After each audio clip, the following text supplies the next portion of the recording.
super quick for those who are asking about how to make the livestock essential oil fly spray, the natural fly spray. I'm gonna go real quick. This is what I'm making it now, so this is what I do. This is the recipe. You're going to use, you're going to get, well, first of all, you're gonna have it in a concentration. So you're gonna have a very concentrated mixture here, and that it's gonna get diluted with water in your actual sprayer.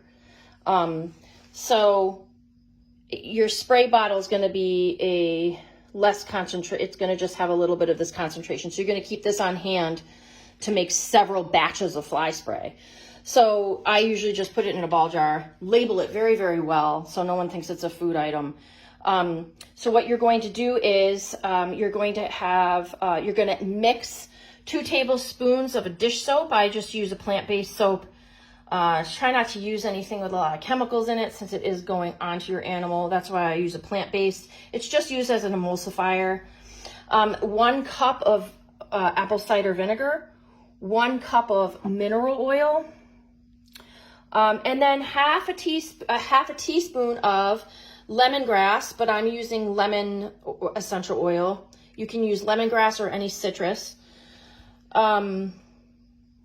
What else? A half a teaspoon of citronella, half a teaspoon of cedarwood, and I'm sorry, a quarter teaspoon of cedarwood, a quarter teaspoon of tea tree. And then I have been known in the past to make an oil infusion with garlic and adding that to it, because garlic is great at deterring flies, but we use that internally for the cows now. So that's where we kind of use it, and I can skip that step. It's kind of involved. And then also, if you have any clove oil and cinnamon also work very well, but I just add a few sprinkles of allspice because this has clove in it.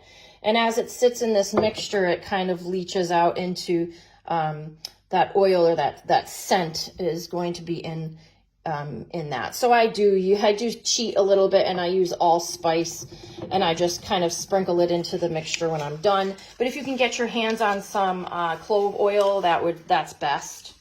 So what you're going to do is combine all of those ingredients into the ball jar or whatever container you're going to be storing the concentration in. And then when you're ready to use it, you're going to put in 1 part of the concentration to 5 parts water into your spray bottle. So that's, again, is 1 part of the fly spray of the mixture that you made, the concentration, to 5 parts water. Shake well and apply several times a day if needed, and it works really well.